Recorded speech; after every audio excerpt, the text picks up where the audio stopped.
Welcome everybody to the Friday, well it's not the Friday, it's the Saturday Inner Space talk. We didn't have one yesterday because it was Christmas Day. So today we have Trish. Trish is joining us from Vietnam, and she's going to be speaking on how to be alone but not lonely. Because loneliness means that we're feeling isolated, cut off. It means that we don't have meaningful connections.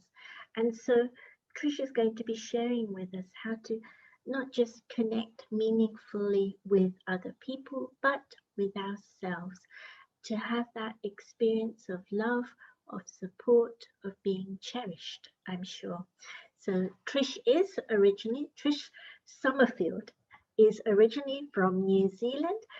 She spent a lot of her life in Vietnam, but in Cambodia, she's done amazing things with the Khmer Rouge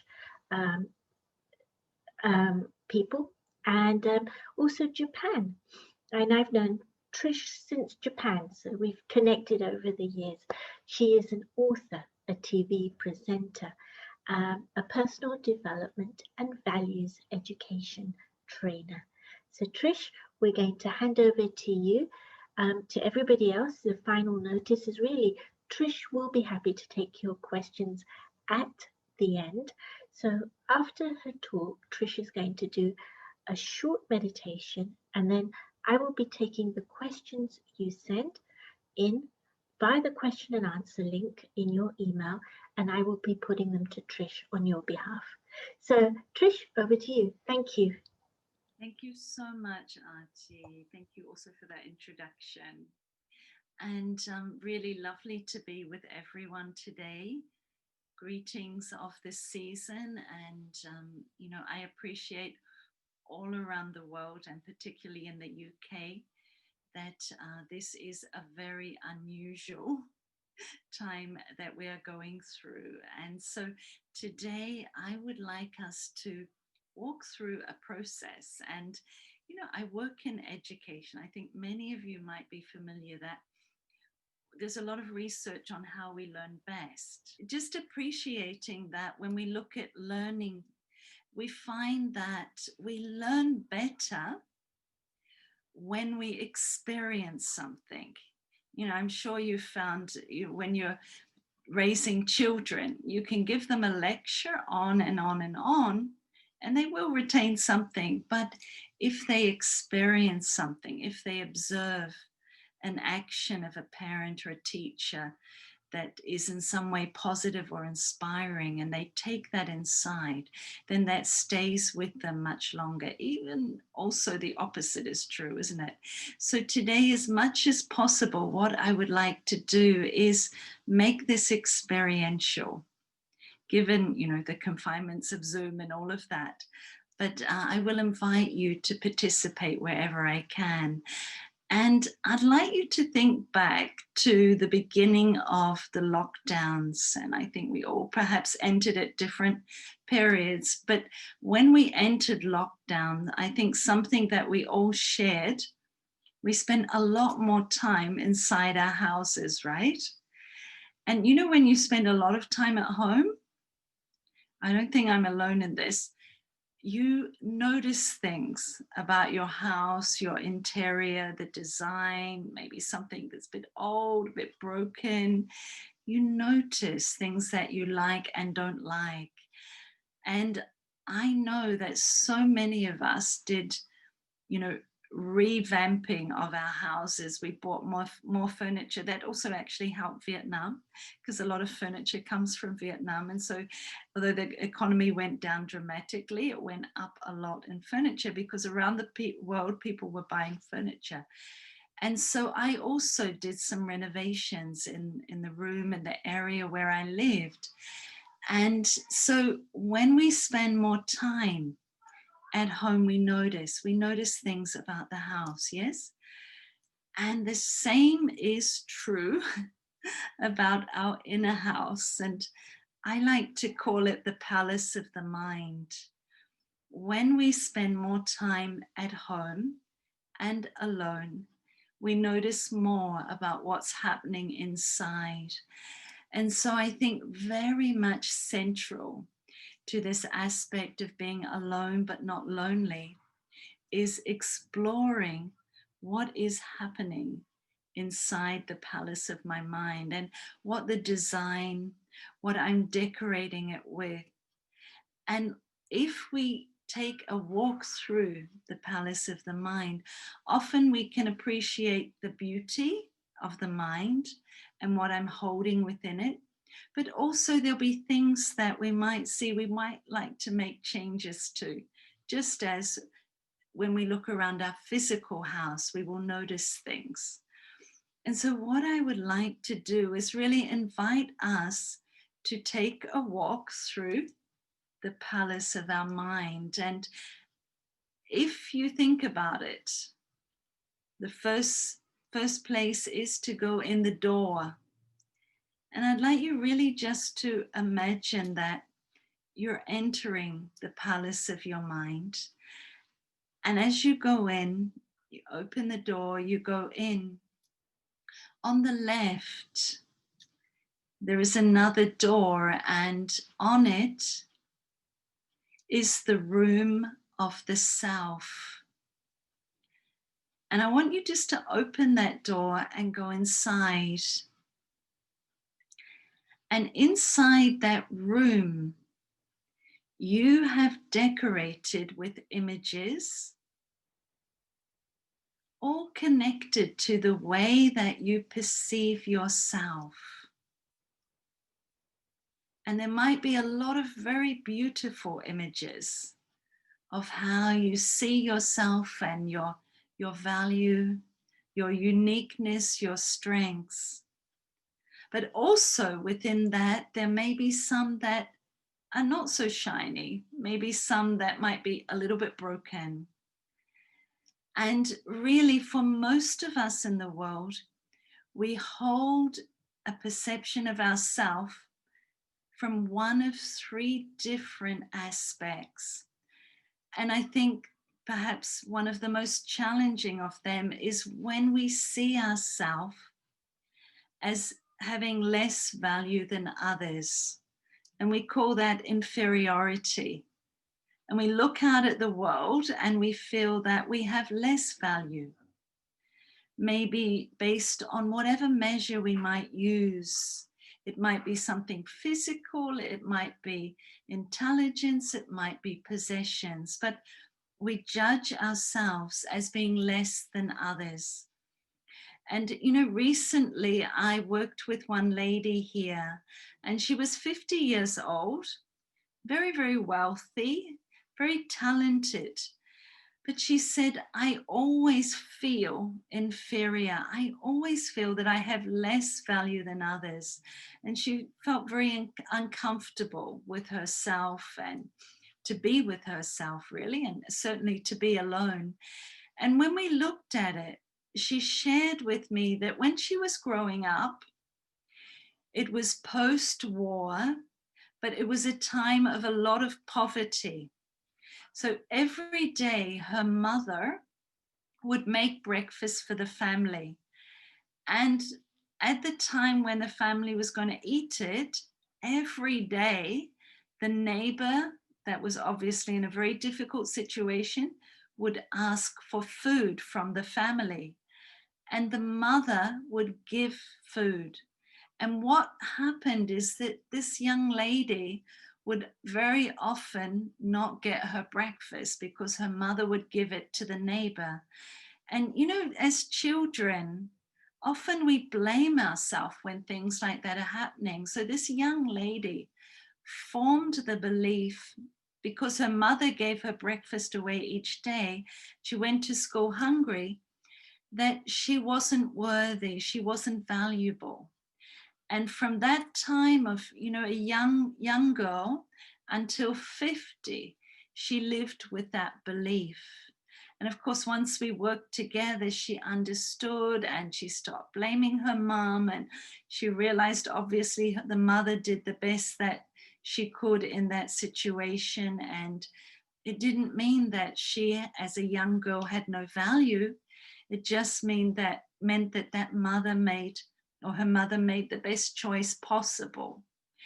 And so, sometimes things have happened as we've grown up, and we've formed a belief where we see ourselves as less than valuable, and we look out at the world in that way. And so this is one kind of a belief that we can have that really doesn't serve us well. And when we have to be alone, it makes us also feel very uncomfortable. And then when we go over to the other extreme, it is that I feel I'm superior, I'm better than you, I have more value, and you have less. And again, although that might give us some level of sweetness, it's so temporary because we get our value by putting others lower than us. And again, not comfortable to be alone, and also insecure because sometimes someone will come along that is better than me. And then again, I feel threatened. Yet if we are able to move into the middle and really form a sense of who we are based on our inner self, beyond the aspects of the outer, and really feel that I am so unique, I am valuable, and no one can be me but me. And that I always have the opportunity to grow and develop myself. And what happens when I really feel that from my heart and work with that, and I look out at the world, automatically I see value in others, and I see uniqueness in others, and I'm not threatened by them anymore, and I don't compare. So I think a big part of this lockdown and being alone is to really go into this room and just check, how am I seeing myself? Which one of these three am I living my life from? Because if I'm in either of the outer sides, I'm going to have discomfort, and I'm going to feel uncomfortable to be alone with myself, because the relationship is not one of love. And so what I would invite us even now is just take a step into the middle. If you're not there, and you may be, and you may live your life from there, and that's wonderful. But if you feel that you're either to the right or the left, step into the middle and just feel your value and your own innate uniqueness, that no one in the whole world can play your role but you, and no one can replace you, and that you have your own innate inner beauty. And just really connect with that and experiment looking out at the world from that space. I'm just going to invite us to have a minute's silence with that. So feeling my own unique value, really almost breathing it in deeply, taking the air, filling the lungs, breathing in your own unique value.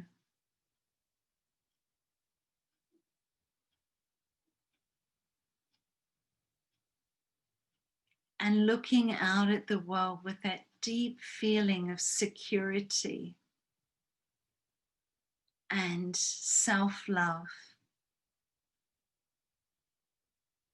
Knowing that no one can play your role but you. And that you have the capacity within you to face whatever challenge.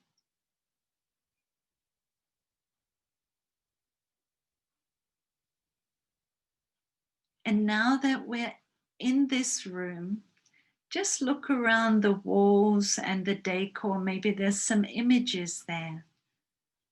And just check, is there anything that you would like to adjust in this room? Is there any changes that you'd like to make?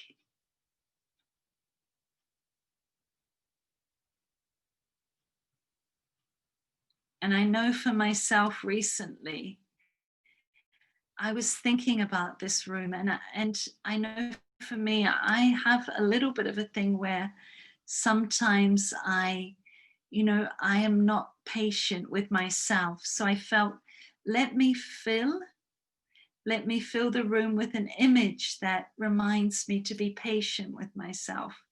And so I put the image of some flowers like the one behind me.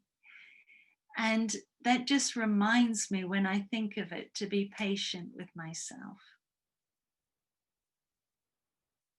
And so this is the first room, the room of the self. Let's take one more look around it.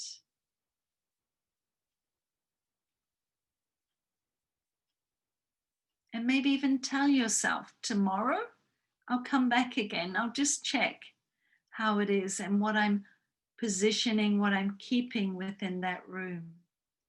And maybe I'll check if I've been living in the middle with that sense of value, or if I'm out to the side, either inferiority or superiority. But let me live in the middle with security, deep, deep inner security at a time when the world is feeling so insecure. So I'm going out of that room and I close the door. And now as I walk down the hallway, it's beautifully lit. And on the right, I see another room. Now this one is also really important. And on the door, it has a sign. And it's the room of my relationships. And often we say, what gives you most happiness in your life? And the opposite, what can give you most unhappiness? And often the answer is the same, relationships. It's a very important one. I enter that room. And in that room, I have photos on the wall. And I have photos of all the important people in my life. And so I just want you to look around at, maybe choose 5 or 6 of the most important people in your life. And as you go past their photo, it could be relatives, it could be people you work with, live with. Just see how you hold each one in your mind. It's almost like we take a photograph of people. Then when we hear their name or we see them, we create a certain memory of them.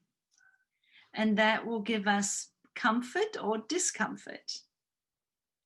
And so as you walk around the room and you think of all the key people in your life and you look at their photos,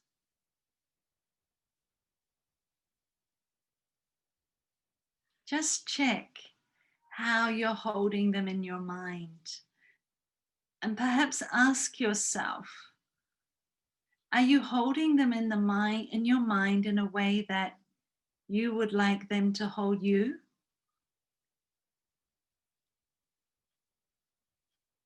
Are you holding them in your mind in a way that brings you happiness and comfort?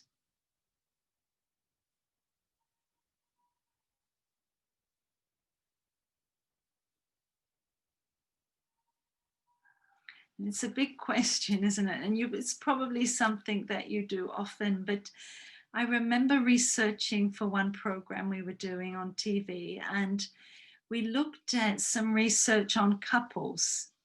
And I remember one of the researchers, it reported that before people get married, if you ask them to describe their partner, they give a very, very long list of all their positive attributes.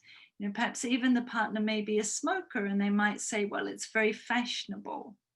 whatever it is, it will be very, very positive. And, you know, the opposite side will be almost non-existent.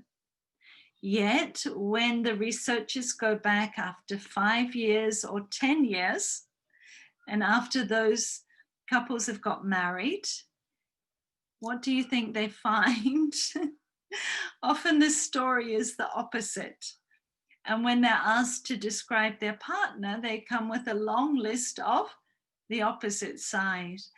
And so, if when I go in my room of relationships and if I look at the photos and I'm holding people in my mind in a way that is focusing more on what is not there or their weakness, then let me understand that really the first person that will suffer is myself. Because if I'm seeing the weakness in another, there's no way I can feel good about myself. And you know, this morning I was at a university and I was working with first year students, 400 of them. And it's part of a program we're doing for TV. And we're looking at, you know, suicide rates of young people, particularly after they've had a very bad experience online of criticism. And, you know, we looked and we talked about this and we said, look, those people that criticize online, there is no way that they can be feeling good about themselves. Because if we're feeling good about ourselves, we can't speak unkindly. So it's really a very obvious sign that the people that are doing the criticizing are not feeling good. And I'm sure we're not like that. We're not people that would criticize online, but still, if we are seeing the weakness in others, it's going to damage ourselves. And so, of course, the first room is the room of the self and building that deep feeling of self-respect from the inside, and then allowing that to flow into my relationships. So I'm able to look for the beauty and appreciate the beauty in the other person. And you know, one thing that really helps with this, and something that I've worked with a lot, is reducing expectations. And I think, particularly at this time of the virus, that, you know, we have to give each other space and we have to understand that each of us will respond in a different way. And we may not say, look, I'm feeling worried, I'm feeling afraid, but we might just behave in a way that's a bit difficult.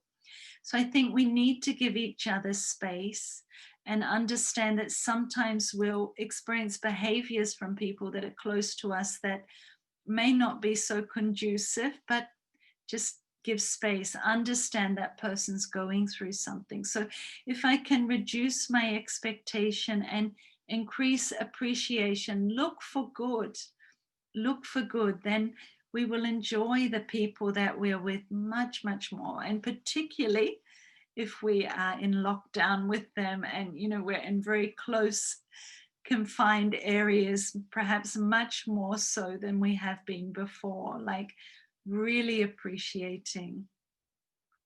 So I'd just like us to spend another minute in this room looking around at the photos of the key people that I have in my life. It might be the people I live with again, it might be the people that I'm in relationship with, or the people I work with.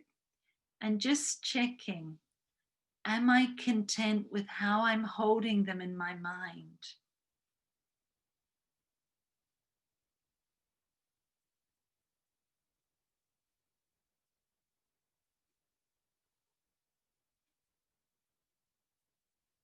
Is there anything I would like to adjust?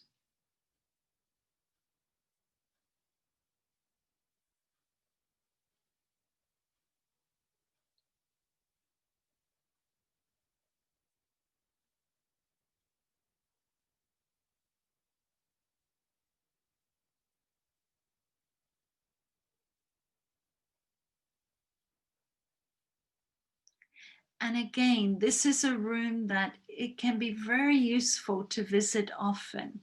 even on a daily basis, because sometimes what happens is something small happens in a relationship and then we're alone. And what do? We let it dwell in our mind and we keep turning it over, and it becomes actually much bigger than it is. And so, if we practice cleaning up the room often, keeping it tidy, not letting even small negative memories remain in that room, then it means we don't get build up, because we all know what it's like to clean up a room when it's really untidy. We just like want to close the door. So if we visit it often and then we check the beliefs that we're holding people with in our mind, are they healthy? Are they positive? And then we can quickly repair any perhaps negative beliefs we might be holding about them. And so if you're ready, I'd like to invite you to go out of this room. Take a deep breath. And we're going to move on to another room, which I think is really important at this time of the year. We're about to welcome 2021 and a new year, and open a new chapter of our life.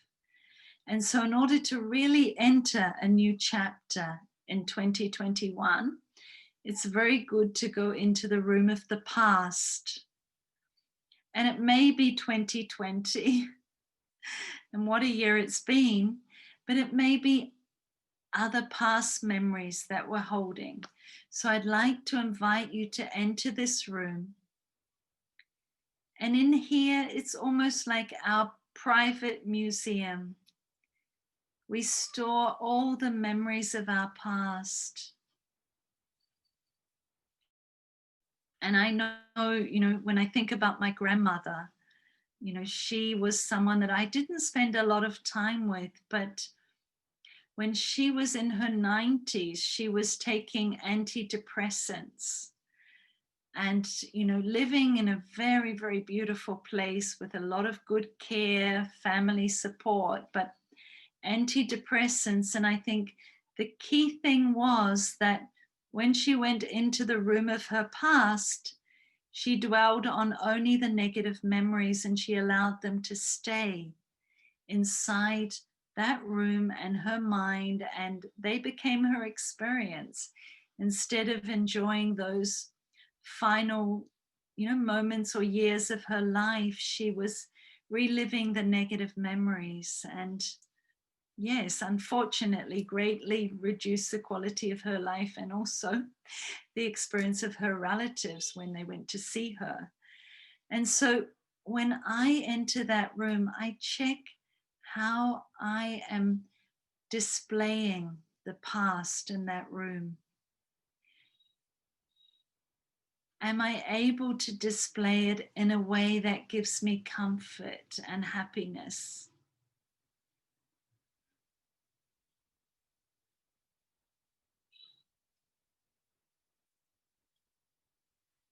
And it's really a huge topic. It's a huge topic. But if I'm not holding it in a way that gives me comfort, if I'm not able to draw something of value out of it, then I will feel uncomfortable, at ease, ill ease, or uneasy. And there won't be that peace. So when I am alone, I won't feel good. And very often those memories will come.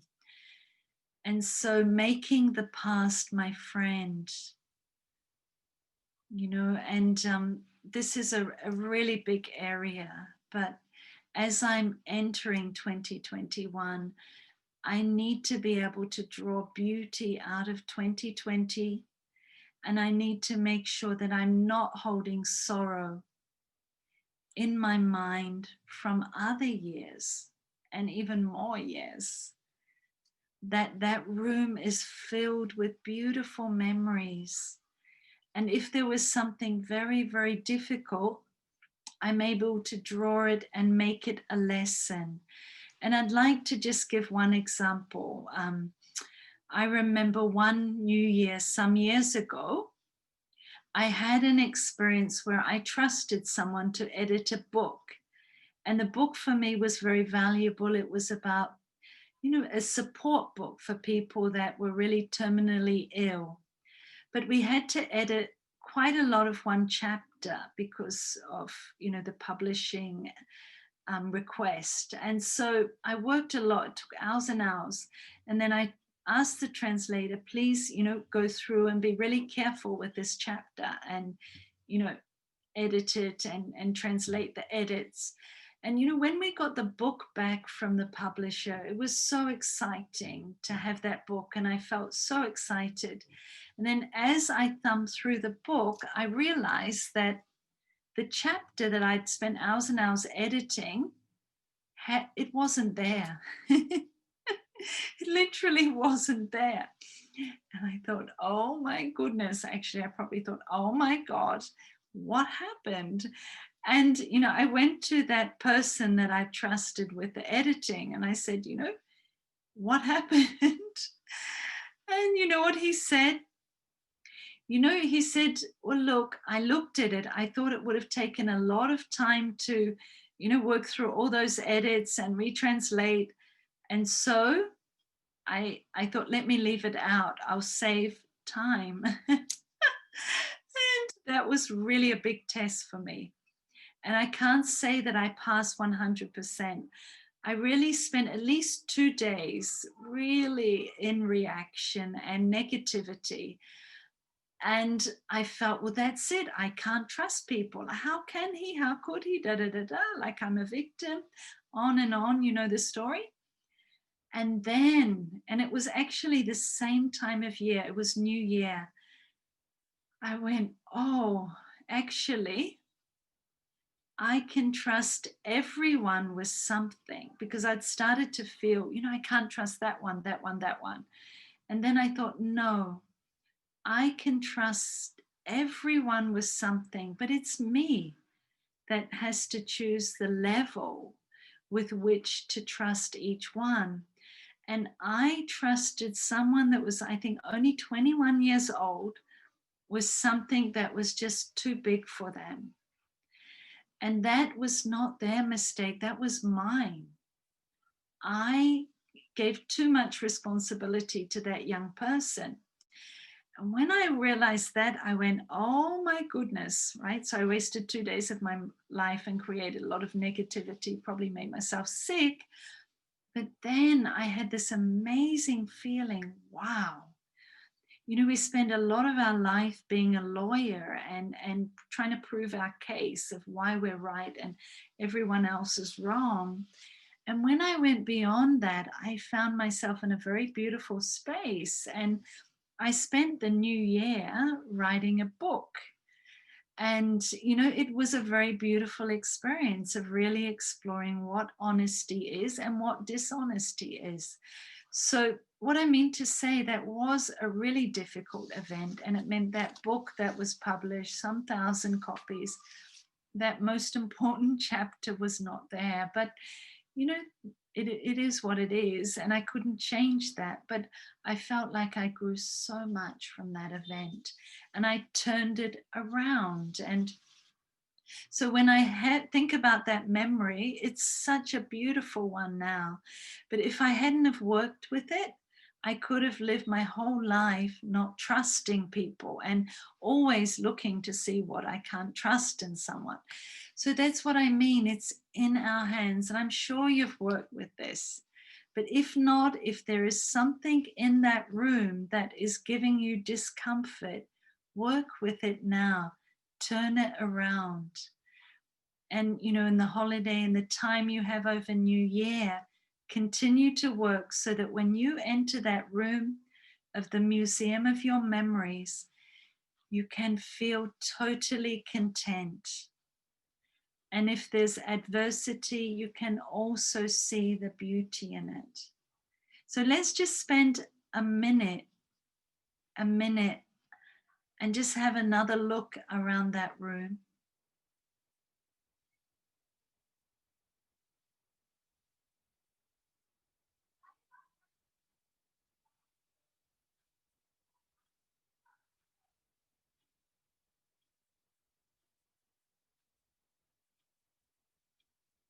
all the memories, when I look at them, are they serving me well?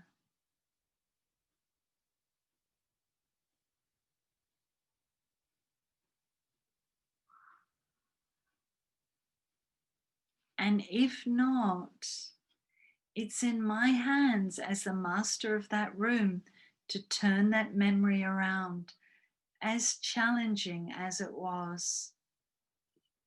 And I'd just like to finish with, just one story. Sorry, many years ago, I was doing a training, first working in values education in Cambodia. And we did the first training with quite a big budget with UNESCO, with teachers in the capital of that country, Phnom Penh. And then after that, one friend from UNESCO and myself, we put $100 in each, and we decided we are going to do a very simple training. And that training was for former Khmer Rouge soldiers. So these were people that had been some of the last to be coached down from the mountains. They were hiding there for many, many years after the war.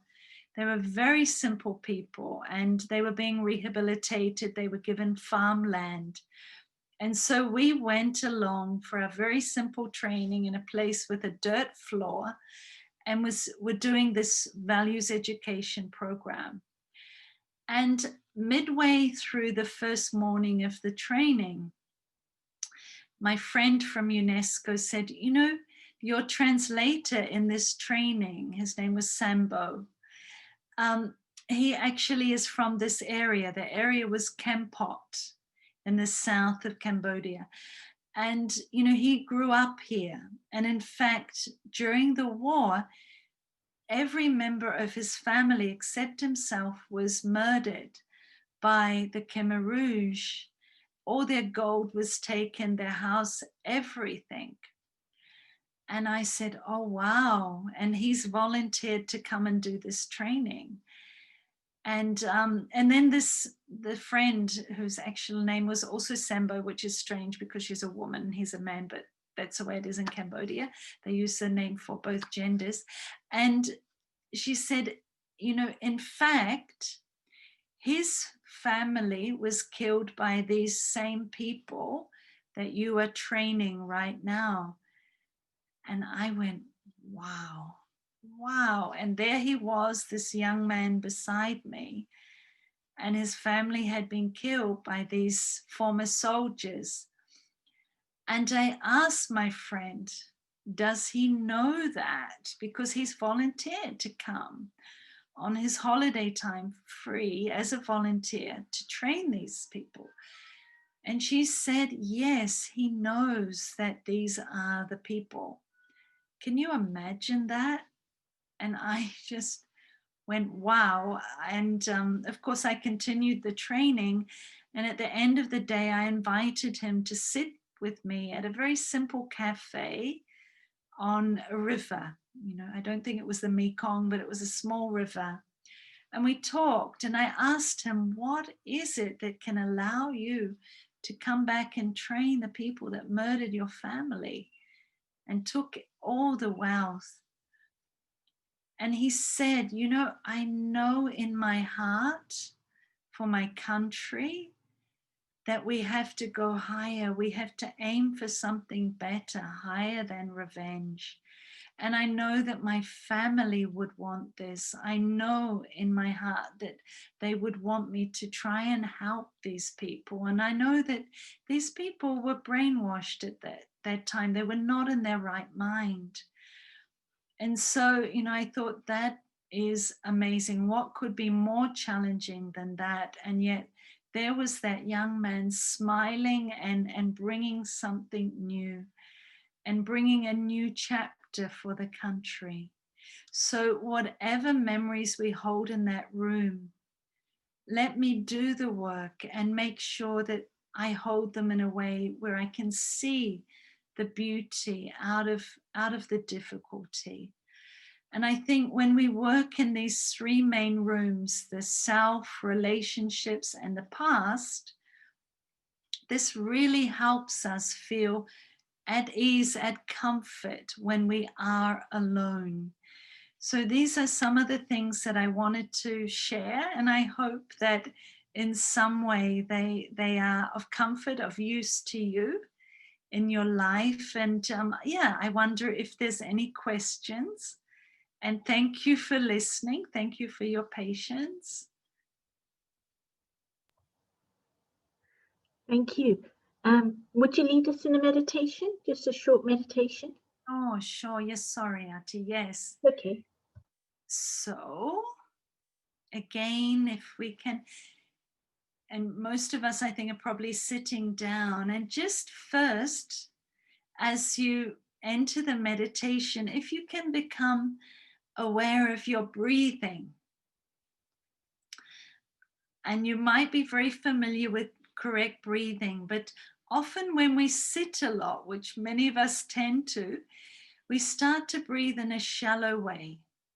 And that also increases our tension, and it also gives us the wrong balance of oxygen and carbon dioxide. So really feel you're taking the air in and you're filling the lower part of your lungs, which means your stomach muscles will stretch out and expand. So please take a few deep breaths in this way.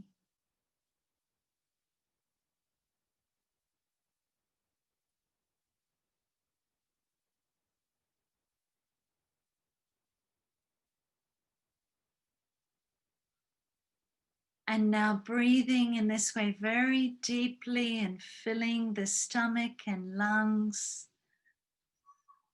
And each breath breathing in peace and calmness.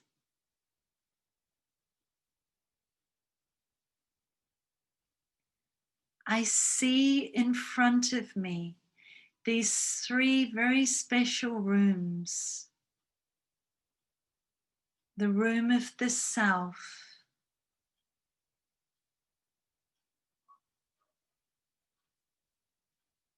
and I really feel my own unique value. No one can be me but me.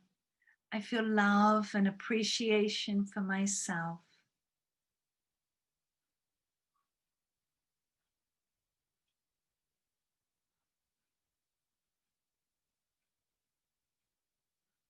And I notice this allows the mind to slow down, to calm.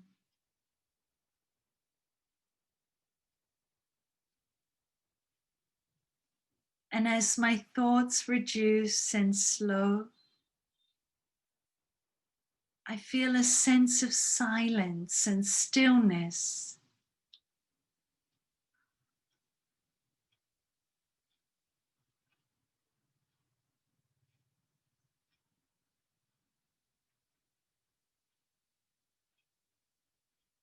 And I enjoy this feeling of having space with myself and quality thoughts with myself.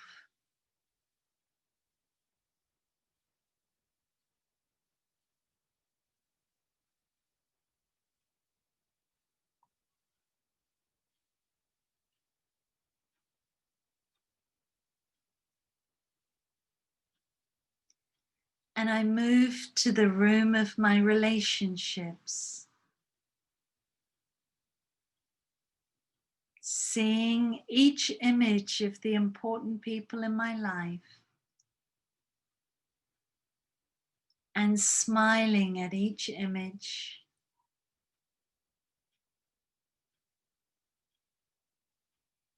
And appreciating their value and knowing that each one of them is living their life in the very best way possible, doing the very best they can within their own capacity.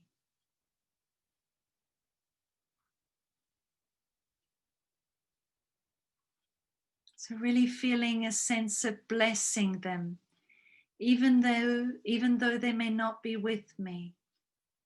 I bless them through my mind, and that also reaches them.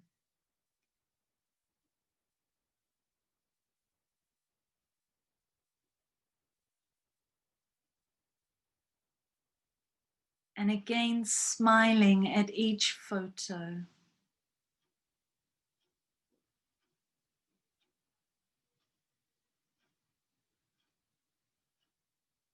And finally, the room of the past.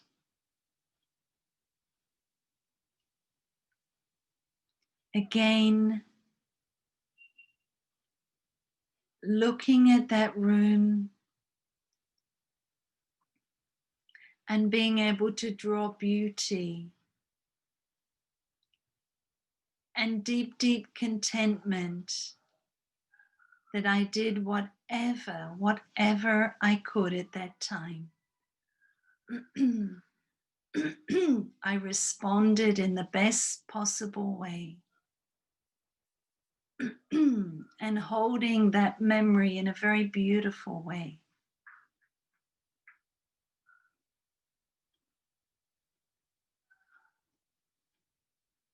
And stepping out of that room and bringing my mind back to the present.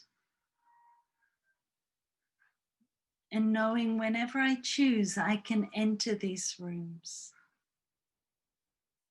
I can clean them, I can decorate them.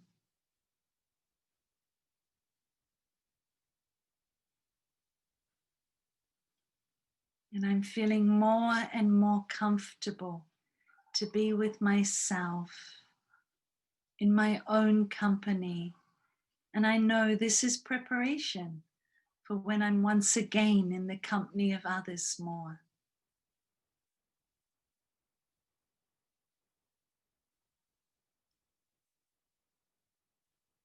Thank you.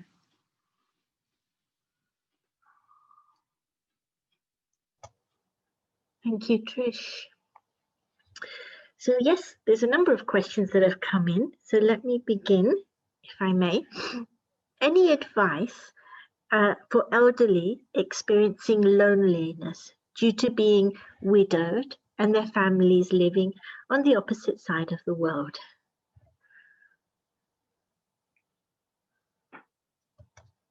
Yeah. Thank you so much. And again, I really appreciate that situation. My mother is on the opposite side of the world and also widowed. And so I appreciate this situation a lot. I think the same thing, enjoying these rooms and the relationship with the self and making sure that I'm holding very beautiful memories inside me. And so when I connect with my family, now according to the means of science and Zoom and WhatsApp, etc., appreciating the quality of that connection that we have. Although we're not physically there, if I hold a feeling of appreciation that right now, more than any other time in history, we can connect in such a way that it's almost like being in the same room. Of course, it's not exactly the same, but putting appreciation on the way that we can connect according to the limit of time. And when I appreciate, then I enjoy that connection. And I think each time I connect with my family, let me bring with me some stories of happiness that I can share with them. Let me spend time collecting stories of happiness, things that I can say that are uplifting, so that when we do connect with each other, it's a conversation that has a very high vibration. And we're not talking about what's not there, but we're talking about what is there, and really honoring each other in that moment. Because I think sometimes the challenge is now, because there are so many challenging things, when we connect with each other, we talk about the challenges, we talk about the limits of not being together. But if I spend my time preparing for the conversations so that I bring to the conversation like very beautiful stories and high quality thoughts, so that when we have that exchange, although there is a limit, it can be one that is very high quality, so that when I leave it and when I say goodbye again and that relative on the other side says goodbye, we both feel satisfied. So the memory of that conversation will be a very sweet one that I will hold in my mind. And then again, the next conversation, let me prepare and bring richness, no complaining, only talking about valuable things. So the memory of the conversation that I store again will be a very positive one. So that's something. I mean, I'm sure there's many other aspects, but that's one thought connected with that question. Thank you. The next question is, um, I've never truly had close friendships, bonds with anyone, and feel I have just acquaintances. Mm. I've been chasing after this bond of, deep friendship, but it never works out. And I felt lonely and isolated in this area of my life. In the pursuit of looking for friendship, I've isolated myself from my wider family. Any advice for this situation? No, I really appreciate that. And I think so often nowadays we, feel that exchanges can be quite superficial. And I think, you're giving an answer, because you're saying that you've isolated yourself from your family, and they could be the friends. They could be the friends. And, I know for me, excuse me, I'm very close friends with my sister. And growing up, I didn't really recognize that. I thought, oh, she's my sister. But then I thought, wow, actually, she's a really good friend. And so when you're saying that, what about reconnecting with your family? And also seeing that they're human beings beyond family and that physical connection, because you're talking about it, you're noting it, that you feel isolated from them. Why not rebuild that friendship? Because they know you more than anyone, and so it can be really a very genuine one. That's one thing. And I think also being genuine and being real, and not being afraid to talk about who you are, because sometimes we just sort of operate on such a superficial level. And I know sometimes people that come to learn meditation, often they meet a friend when they come to learn, and they go, I didn't know you were interested in this kind of thing, and I didn't know you were interested in. And it's like they've been friends for years. And even recently, my mother's closest friend was, as she died, and before she died, I was in New Zealand. I took my mother to see her, and I said, Mum, does she have a religion? Does she believe in God? And my mother had been friends with her for like 60 years, and my mother, or more, 65 years. My mother said, I don't know. And I said, well, Mum, do you mind if we ask her? We know that she's terminally ill. And we had this amazing conversation that my mother had never had in 65 years. And the friend said, yes, of course I believe in God. And, I also believe in another life. I believe in the soul. And I think so. Be who you are, and maybe reconnect with your family. There may be something in that, because you're bringing it up. That would be my sense. Wow, thank you. The next question is a simple one. The names of your books, please. Are they in English or are they only in Vietnamese? They're only in Vietnamese, except for yes. So there's 3 of them in Vietnamese, But there is another one, but I don't know that it would be. It is something I've co-written, and it's on values education for those in drug rehabilitation. So that may not be one that, you know, it's more a training, it's a training program. But the other books are published and available in the bookstores here, but no, they're definitely in Vietnamese. I'm sorry.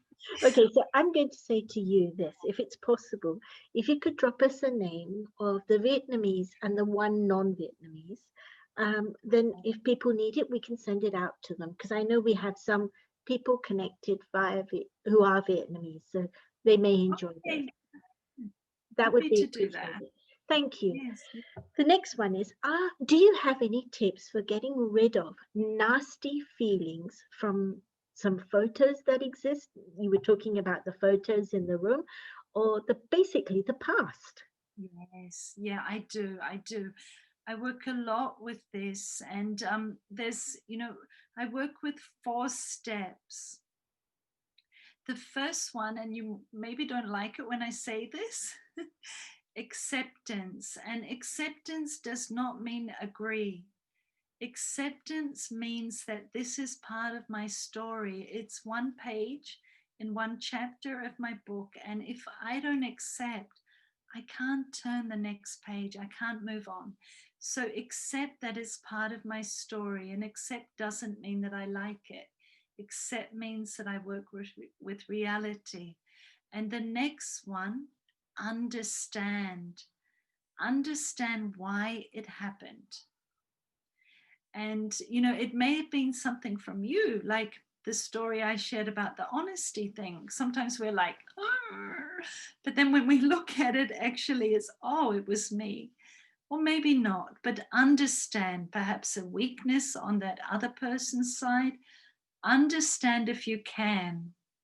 And then learn a lesson. Like I shared, that from that story about honesty, and there's other stories, but perhaps not time for that, but there will be something that you can learn. And for me, you know, yes, I had an experience of a relative, you know, being an alcoholic, and moving from a victim, I moved into, okay, I'm going to help people in recovery from drugs. And based on that, I co-authored that training program. So using whatever it is to learn from it and grow. We grow from adversity if we have the courage to work with it and use it. It can be something amazing, and you can help people a lot. And then open the door of your mind and let it go. Let it go. So these 4 steps, and they really, really work. Absolutely. You just do them. They do. Repeat them and feel them. And maybe you might even take a day before you can get through step 1, and that's fine. And these steps I'm very happy to send to Artie. I think I have something on this in English. That would be brilliant. Thank you. We could easily forward that on to everybody for sure. Thank you. Here's another question. I have a life partner, and I'm very grateful for this relationship. It's deep and meaningful. But I don't have any other close friends or family, or I'm not close to anyone else in that sense. And as a result, I have a deep sense of social anxiety. What would you suggest? You know, I think it can be good just to move in small steps. You know, just I'm not sure how the anxiety is playing out in your life, but my sense is maybe whatever the thing is that challenges you, just do a small step. If it's, you know, going to a place and meeting new people, do it in a way that will stretch you but not overwhelm you. So look at it, look at your situation, and start challenging yourself with small steps, and support yourself with a lot of positive talk. So I would say spend some time in the room of the self and make sure that you are living in the center. not inferior, not superior, but with true self-esteem. Build that, and then challenge yourself to go into social places and events, but not overwhelming ones. And then once you get a success, appreciate yourself and then challenge yourself a little bit more, a little bit more. Okay, I've got 3 more questions. Have you got time for them? I We do. are ready. You're Okay. okay. Yeah. Lovely, thank you. So you at the beginning of your talk, you talked about transcending loneliness, and enjoy being on your own, being alone. Do you have steps on how to transcend being lonely? Yeah. And how do you enjoy being alone? Yeah, so yeah, this is a very good one. So I think what I noticed, what I observed, and when it's been lovely actually because we decided that we would have this talk several weeks ago, and I live in a country where almost no one lives alone. That you're surrounded by people all the time. It's like really all the time, and so it's quite interesting, this talk when I'm living in this country. But I was watching, so I observed myself, and very occasionally I would have a sense of that kind of feeling that might be associated with loneliness. And what I did was I looked behind it and I found that around it was a feeling of rejection. Now, I don't know that it's the same for everyone, but it can be that we're moving into feeling a little bit inferior and that we're being rejected in some way. It wasn't a logical thing, but it was the feeling I noticed. So I just talked to myself. I said, no, this is something that you're creating in your mind. There's no one is rejecting. It's some feeling that you're creating, and now I don't want to feed that. I want to understand it's coming up, and I acknowledge it, and now I'm going to go higher. Actually, I accept myself, and others also accept me. And this situation is one where I will be alone in my own company for a while. And let me use that time, because very soon I will be with company of others again. And let me use the time alone so I strengthen myself, so I bring quality when I come back into relationships. So that's what I mean by transcend. I accepted the emotion I was having. I didn't reject it. Oh, I'm feeling this. And I worked at understanding why and then going higher beyond it. And Interesting. sometimes we might want to listen to ourselves and just, if I'm saying I'm feeling lonely, so just breathe deeply, because often we hold that intention in our body. Breathe first, that will release the emotion, and then just repeat back or even write it down. So I'm feeling lonely. And breathe and let yourself say, yeah, I am. And then again, yeah, you're really feeling lonely. So you're actually being an active listener to yourself. And you'll find after about 3 or 4 rounds, the mind will become calm, quiet. You've listened to yourself, and the mind's been acknowledged. And then you can go beyond, you can transcend. So I don't mean just saying, I'll get over it. No, not in that way. I think we need sometimes to acknowledge it. If it's a deep feeling, listen to yourself. So you are feeling lonely. Breathe, acknowledge again, and you'll find the mind will go, yes. And then it will become still, and then you can go with something higher. Well, let me use this time to do something interesting, or develop a new skill or a new talent, or study something I've always wanted to, but I haven't had time to, or research something. And yeah, like that. And how do you enjoy, or how do you learn to be alone and enjoy that?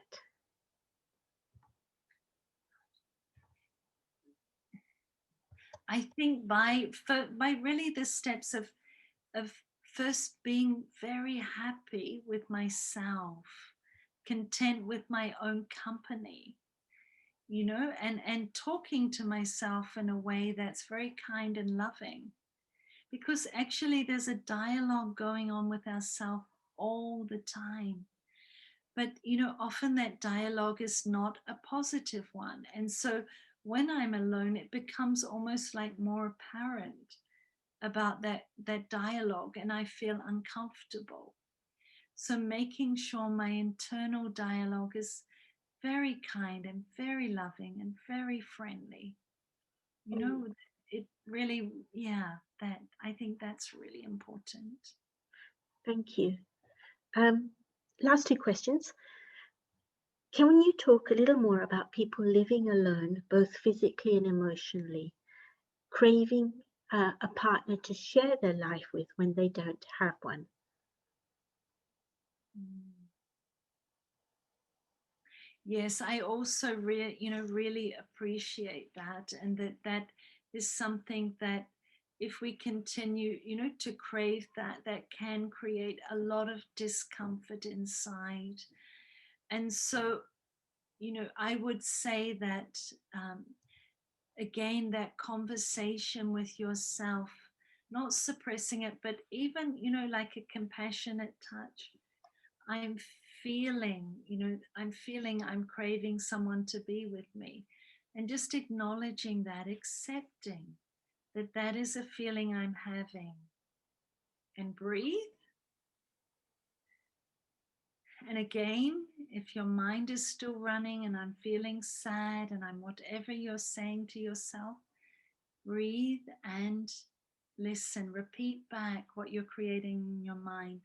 So you are feeling sad, and you will find that the mind will calm down, and you'll be able to look then at building up that relationship with the self, making it stronger. And as you start creating a higher vibration, then that will also vibrate out. That will affect your conversations when you do come into conversation with other people, and it will raise the vibration of those conversations. I think sometimes we talk about wanting to be with others, but we need to think, what are we bringing into those conversations? So if I make my conversation with myself a supportive, positive one, then when I come into conversation with others, I will bring that quality into that conversation. And although it might not be a long one, I will feel satisfied.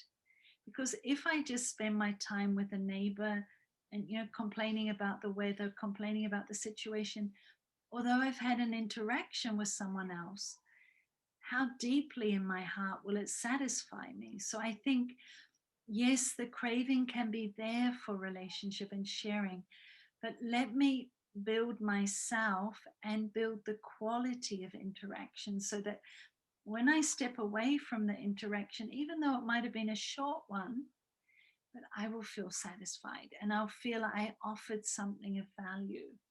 And that way I feel automatically that energy will expand out, and I will expand in my interactions with others. But focusing on the quality first. Lovely. And the final question, um, how can I turn this negative or um, unpleasant memory into a positive memory?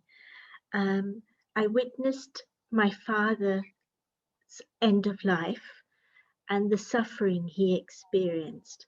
So, how do I change that experience of a memory of suffering to something positive? Yeah. Thank you. And I really empathize with that. And absolutely, you can change that. You absolutely can change that. So, what I suggest is writing a letter to your father, and just really write whatever you are feeling, right? And right now, you're holding a moment that was very, very difficult at the end of his life, and you're holding suffering. Perhaps it was either his emotional or physical suffering or both. And that is covering the whole picture in your mind of your father. But what I would like to suggest is you write about that to your father, and then you go beyond that and you have a beautiful conversation with your father about the beautiful memories that you are holding in your life about him and what you learned from him, and what he taught you, what he showed you, what you enjoyed together. And I've done this letter myself. I did it several months before my father passed away. It doesn't matter, it can be before or after. My siblings wrote after my father left or passed away. And it's such a beautiful thing to do. And your father, wherever he is now, in what form he's existing, and I'm sure it will be a very beautiful one, he will catch your vibration, he will catch your letter. And so absolutely he will hear it. It won't get lost. So there's a very beautiful way that you can turn that memory around and understand that, yes, that past, those final moments were challenging ones, but they're only one tiny piece of his whole story. And yes, there may be other challenges because that's a reality, but there'll be so much beauty. And I know for my father, he was an alcoholic, and there were many challenges that came out of that. But wow, when I went to write the letter, I realized I learned so much from him. And that process of writing the letter, it really changed it. It covered any negative memory I had of him and his behavior. And I just feel so much gratitude. So, yes, your father had a challenge, he had a difficult ending, but don't let that color the beauty of the life that he lived, and look for those memories and write them to him and thank him, for being your father, and what he taught you and what he gave you and what he sacrificed for you. He will feel that deeply. And it's very important for you to do this, because if you hold that memory in a negative way, that I deeply believe will influence him at some level. He will not want you to suffer. He will want you to have peace. And so he will also get peace by your having peace. So it's a beautiful gift you can do for the end of this year. Wow. Thank you very, very much, Trish. That was amazing. Gosh, I have to come back and interview you at another given time. Not just have you give a talk, but actually interview you and get some more pearls of wisdom that are not just insights, but real practical things that we can walk away with. So thank you, Trish, for taking that time with us. It's really, really, Auntie, it's really my privilege. I feel very honored to be with everyone. And yeah, thank you for having me, and lots and lots and lots of love from my heart.